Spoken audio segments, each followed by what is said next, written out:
coming from where I come from and, you know, leading up until where I'm at. I've just been through so much.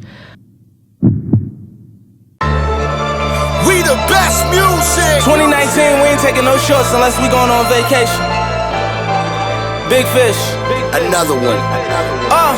DJ Khaled. Drop top dome. Selling popcorn. I went from list the most wanted to the top of the Forbes. Fresh out the trenches. I weather the storm. Young living legend. I be on that shit that these niggas ain't know. I went to war with the system to get my son toys on Christmas. Probably won't give me no Grammy. Putting the wars on wrists. We had the kitchen to make it out. Shit, we putting walls on niggas. Live by the gun and we down by the shit. I'm praying to swallow them killers.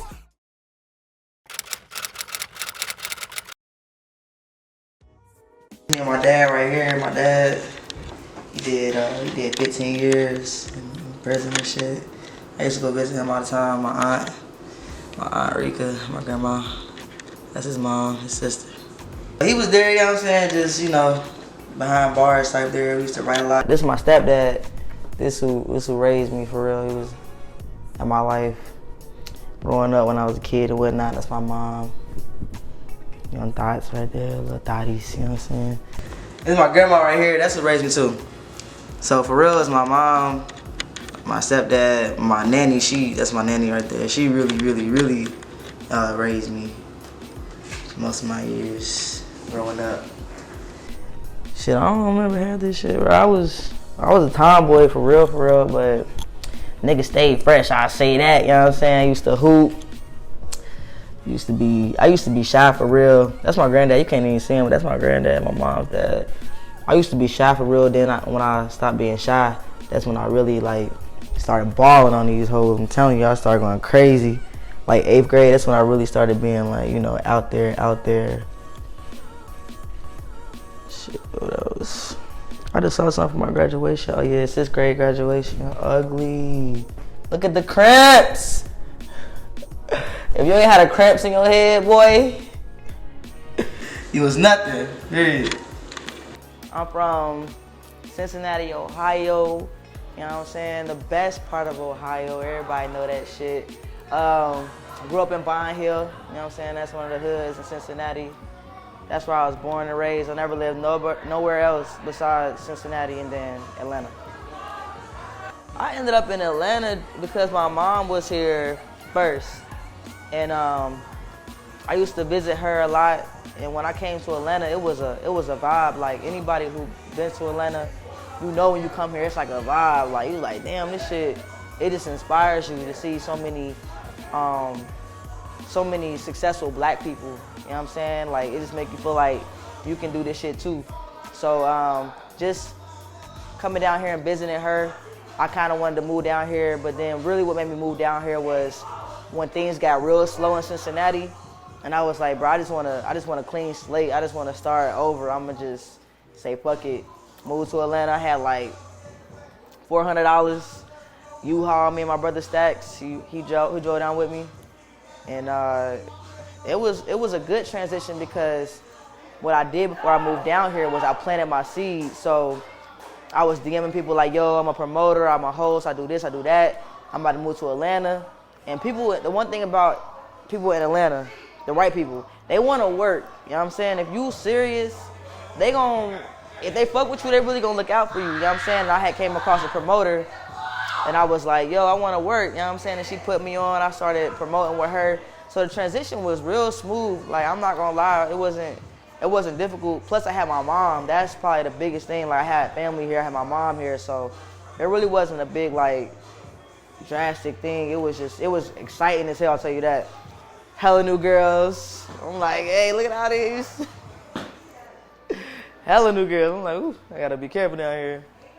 It's my bar right here, man, Skid. I owe her a lot. She always speak positively to me and always give me good advice. She seen me from like day one. She the whole reason why your boy be looking so. She came through with my whole style, basically took my whole style up for me, so shout out to my mom, man. And we doing a movie, you know what I'm saying, together, you know what I'm saying? See what a small relationship can grow into. Now we about to do a whole... Ain't that small? Yeah, ain't that small, true? We about to do a whole damn movie with this girl, man. Say something real quick. Say something to the people. I just appreciate you, man. You know, you the light. So just keep shining that light. And y'all can shine y'all lights too. So it's possible. Anything is possible. Just do it. But keep going. Keep going. Word. Boss Britt. I got my name from, I want to say my nigga Mills, man. I want to say it was Mills because, like, all right, before I was Boss Britt, my name was Miss Thang. All right, fuck all y'all. That was my name. Like, we had this little crew called I Swag.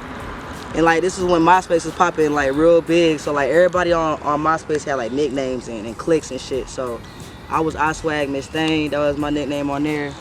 And then we had our first party when I was 16. On my 16th birthday, we made bands. Like, at 16, we made bands.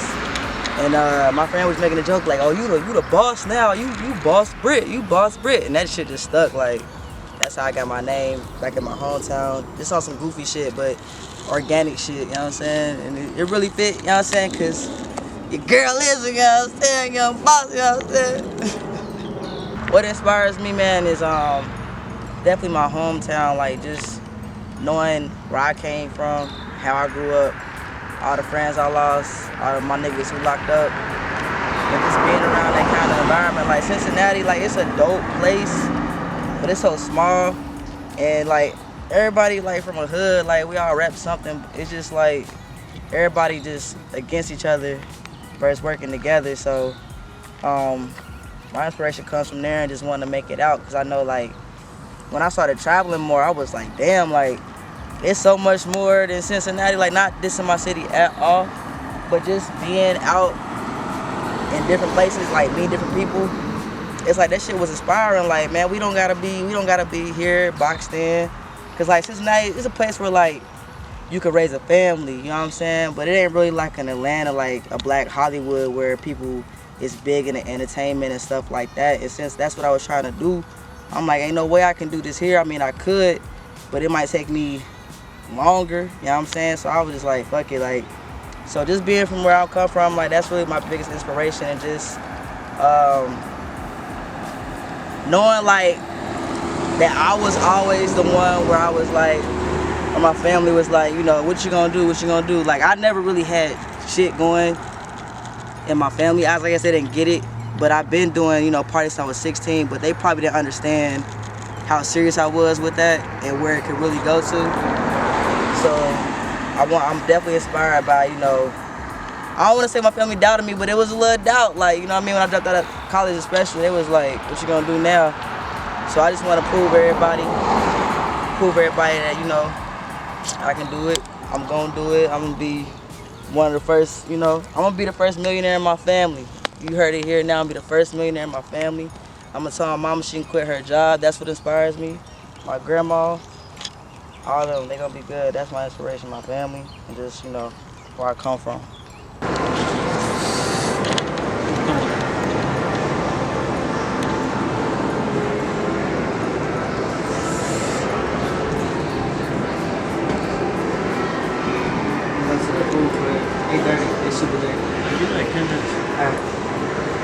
Appreciate it.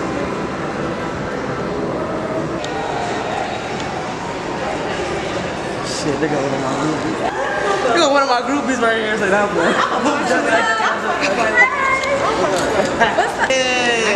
What y'all wearing? A bodysuit? Should I show you or should I make you beg? Let me see. I'm not trying to film. Cause I'm gonna be your conversation. The animal print. What you mean? That's cute as hell. Yeah. See, but the I'm about to go get that. I'm about to go get this right now. Let me wear that set. That's what I'm wearing to the club. To the motherfucking jump. We're finna be so big. Yeah, we gotta be lit.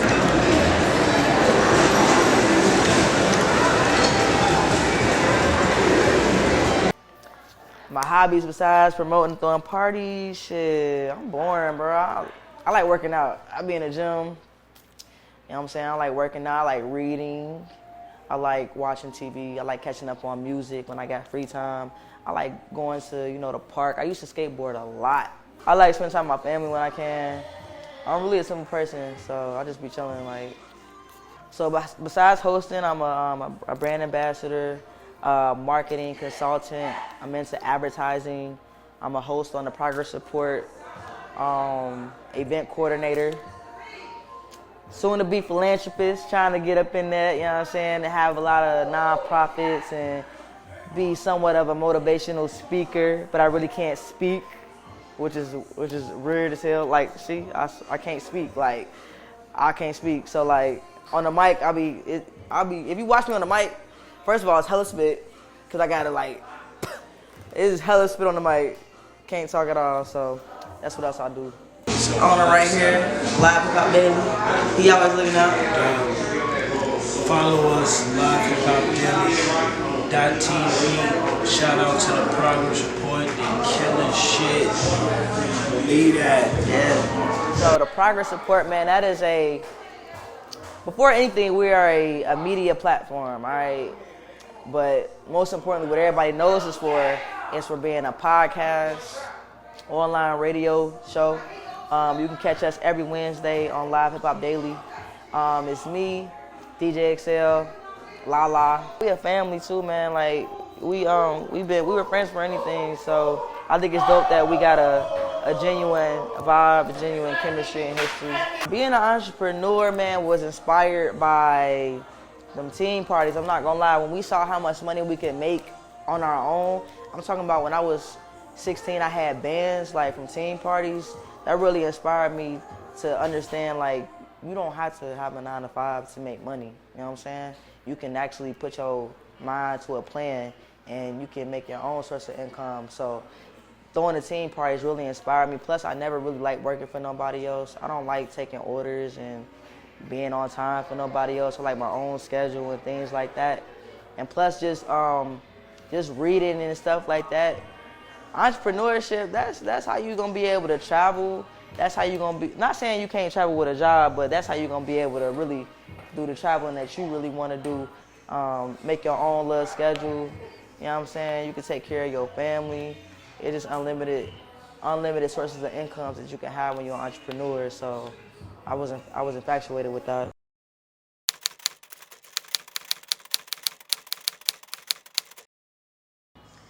Man, niggas love me, man. It ain't no problem. I really don't have no problems, honestly. Like, people, well, I ain't had no problems recently in, like, years. But I feel like niggas and I just feel like where it's at now with business, men are starting to respect women way more. They understand that we play a big part in a lot of shit.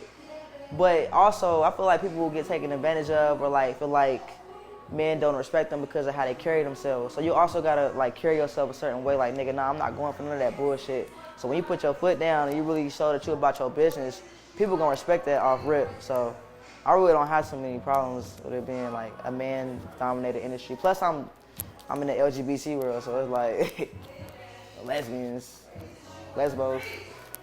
Sources of income. I got Today's Vibes. I'm working the wristband right now. That's my brand. A platform I created to spread positive vibes. We're gonna do all kind of nonprofit things. I want to do a campaign to help raise awareness towards suicide prevention. Because where I'm from, I know a lot of people that actually taking their own lives, and I feel like in the black community, that's really not spoken on a lot. You know what I mean, like suicide and things like that. So I got Today's Vibes. It's one of my sources of income. I throw parties. The advertising, as far as like promotion through other people. That's a source of income. And that's really my main 3 right now, but of course I'm looking to expand that. I want to get into doing movies. I actually got a movie about my life. It's going to be like a little biopic of me, about me moving from Ohio to Atlanta. So hopefully I get like a little source of income within like production company and things like that. Misconceptions, all right. Misconception number 1, everybody think I'm mean as fuck. I'm not mean, like, I'm not mean at all. Like, I'm the nicest person. I'm an Aquarius, though. That's what y'all gotta know an Aquarius to understand an Aquarius, all right?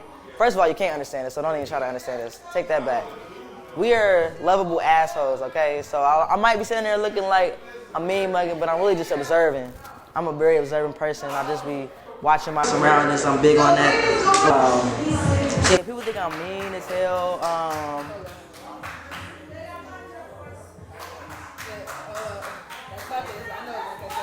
Golden State and the Raptors playing. Big ups to Drake. That's Pops, okay? Another misconception. People think I'm older than what I am. I'm 26. I don't know how old I think I'll be. They think I'm older or younger. I guess I just can't read my age. People think, I've heard like, they think I'm cocky. I'm not cocky, I'm humble as hell. I don't really, like the thing is with me, like, I've been like popular since I was like 16. So like, popularity and shit like that don't excite me. Like, I'm about, I meet a person, I leave a good impression on you. I meet a person, I make a difference in your life. I meet a person, I'm a good vibe around you. So like, I'm far from cocky, like, spitting this shit. Humble as hell, people think I'm cocky. I'll be in the club, I have a shorty with me. Shorty is my sis. They'll be like, y'all are such a good couple. Who the fuck? That's my sister, bro. Like, I don't understand. So I feel like everybody be thinking like I'm a hoe or some shit like that. What up, dude? You want a cameo? I've been asking this guy right here for my drops for like about a year. Boss Britt, the most lit. Boss Britt, the most lit. Boss Britt. Boss Britt, the most lit. That ass. Boss Britt on that ass. Boss Britt on that ass. Boss Britt, most lit on that ass. You did. Boss Britt, most lit on that ass. You know what I'm saying? But yeah, that's really it. You know what I'm saying? I don't know, but get to know me. Like, one thing I had to learn with people and misconceptions and what they got to say about me is you can't address everything. You know what I'm saying? People who really know me, they know I'm a solid ass person, you know what I'm saying, period. And as long as solid ass people know that I'm solid, I don't give a fuck about what a hating ass motherfucker got to say. Because at the end of the day, if you're speaking down on my name, then that means either you're a hater or you're just miserable with your own life, because I don't fuck with nobody, I don't be in no drama, I don't be on no messy shit, you know what I'm saying? So, I don't know, you know what I'm saying? We the best music. 2019, we ain't taking no shorts unless we going on vacation. Big fish. Another one. DJ Khaled. Drop top dog. Selling popcorn.